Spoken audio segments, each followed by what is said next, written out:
Principal Matters Podcast, episode 257. Hi, friends. This is Will Parker, host of Principal Matters, the School Leaders Podcast, where each week I bring you inspiring, innovative, and imaginative ideas for your own school leadership. This week, I want to talk about leading with soul for the new school year. 7 years ago, my son Jack was diagnosed with a rare disease, Kawasaki, which causes an inflammation of blood cells in young children, and if untreated, it leads to heart damage or it can be fatal. And Jack was hospitalized for 2 weeks. And during that time, my wife and I sat many days watching medical teams work to bring down his fever, to provide care, and to save his life. His doctors and nurses and technicians, even those who cleaned his room, each played an important role, and they did so with an amazing amount of compassion. And even after we brought Jack home from the hospital, he told us how much he missed those who gave him such incredible care. I've been thinking about that story as I think about the beginning of a new school year, because the lessons that we learned from watching that medical team reminded me of my school. At the time, I was a high school principal, and I was struck by the lessons that I saw happening in that hospital setting that reminded me of the common traits I saw in strong education professionals. Number one, Jack's hospital staff were all from diverse backgrounds, and yet they shared a common goal of saving my son. 2, each of them knew their roles and executed them well. And 3, they were each committed to sound professional practice coupled with compassionate care. You recognize those qualities because when you see great teams, including great education teams, you know that they possess a lot of those same traits. In last school year, in 2021, we saw those kinds of traits come out across the globe as educators pivoted to try to provide students with the best education options possible in the midst of a global pandemic. But they came with challenges.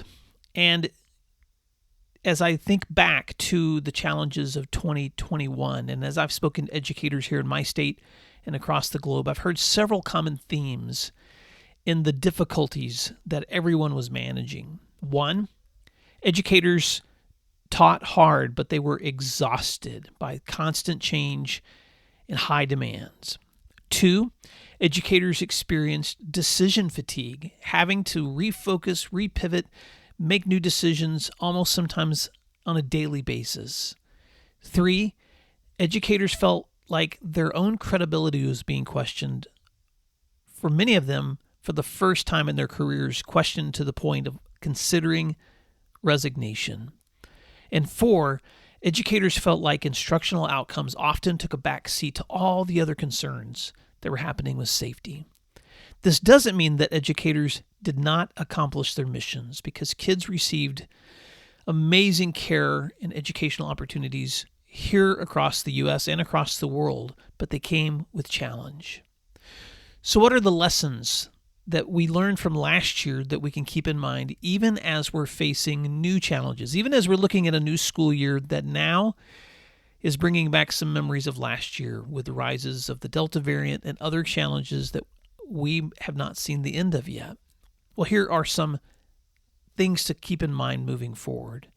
1, you are resilient and you can do hard things. I'm just so amazed at what I have seen from students, teachers, and communities and their abilities to still accomplish the goal of learning, even in the midst of uncertainties. So keep in mind, you can do hard things. 2, relationships still matter more than ever. Just like those investments in trust and dependability and patience and humility and care and giving others the benefit of the doubt, they've worked before, they're going to continue to work in these situations too.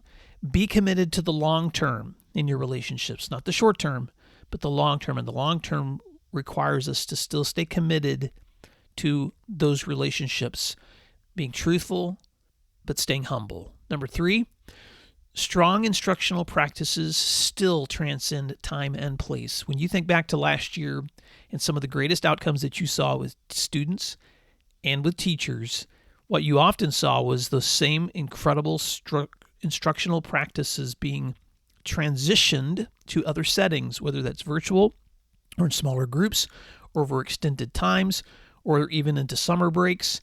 But those strong instructional practices don't stop because of time and place.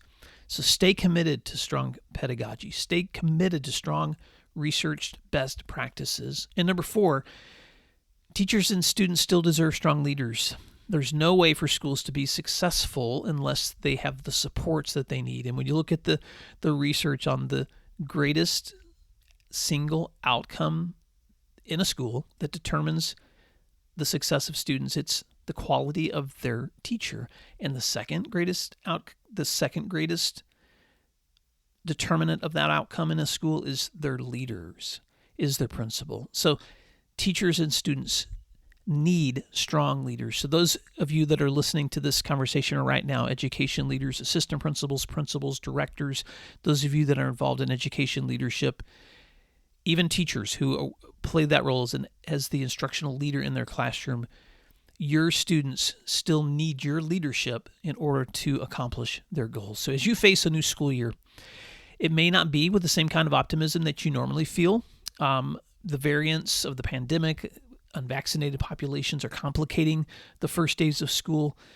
But as I've listened to educators struggle with how to approach another school year that's still involving uncertainty, I want to give you the gift of a book I just recently read, and that is a book by Tony Dungy called The Soul of a Team, a modern-day fable for winning teamwork. Because in this book, Tony Dungy unpacks what I believe are the essential elements of leading through any kind of time, any kind of uncertainty, and especially when you're trying to lead to the point of helping others succeed. You know, Tony Dungy led the Indianapolis Colts to the Super Bowl victory in 2007. He was the first African-American head coach to do that, and he became the first head coach to lead his teams to the playoffs for 10 consecutive years. So he understands leadership, and he understands how to motivate great teams. And in his book, The Soul of a Team, he uses the story of a fictional football team to illustrate the pitfalls of poor teams and the practices of strong ones. And he uses the word soul, S-O-U-L, as an acronym for 4 attributes of strong teams. And these include the following. 1, selflessness. Dungy reminds us that strong teams are made up of individuals who are looking out for the betterment of others. They're willing to sacrifice their own interests, to invest the time necessary for growth, to compromise when necessary for the common good of everyone. 2, the O, ownership. In a field that's obsessed with superstars like NFL football, Dungy reminds us that teams are made up of people who each know their roles and responsibilities and execute them faithfully. And that applies in our work too. Not everyone can be the quarterback, or in our case, not everyone can be fill in the gap, the teacher, the counselor, the principal. But the person who knows their role and does it well is looking out for the success of everyone else on the team too. Everyone finds success when each person plays their roles faithfully. Number 3, the U, unity. Even more important than winning is the commitment to relationships with those on our teams. This means everyone is committed to the common goal that unifies us around the outcomes that we're looking toward together, regardless of differences of opinions and backgrounds or positions. And in education, that unifying theme is, how do we work together for the betterment of children? How do we make sure that the outcomes of these children are providing them with the best opportunities to become our future leaders? And number 4, the L in soul, is larger purpose. Dungy reminds us that great teams care more about their communities and their fans and each other than they do about the game itself. And this larger purpose may look a little different for each person, but when we see the greater meaning in our work, then we perform with mission, knowing that we are making a difference by inspiring or motivating or helping or serving others. So let's wrap this up.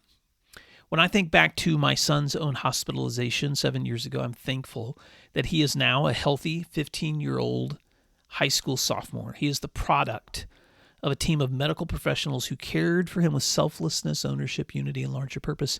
But he's also the product of educators who have invested in him with selflessness, ownership, unity, and larger purpose. And as you face the exciting and overwhelming prospect of a new school year, will you remember that you are not alone? Your students, your teachers, your communities, they benefit from your commitment as an education professional to lead and serve with soul. So now it's your turn. How would you define your larger purpose as you think about this new school year? Even with the challenges that may be ahead of you this new year, how can you stay unified around that common mission? Because what you do matters. Well, friends, that's this week's episode. I wanted to make it short and sweet and give you something that I hope you can take with you in the days ahead as you're working with teachers and students to begin a great school year. You can connect with all my resources if you would like other free resources for school leaders at my website at williamdparker.com. If you're interested in a mastermind opportunity to connect with other leaders throughout the school year for book studies and shared collaborative ideas and finding solutions together, please reach out to me at my email at will@williamdparker.com, or you can check out the mastermind option at my website. But until next time, I hope you have a great week. Thanks for doing what matters, and I'll talk to you soon.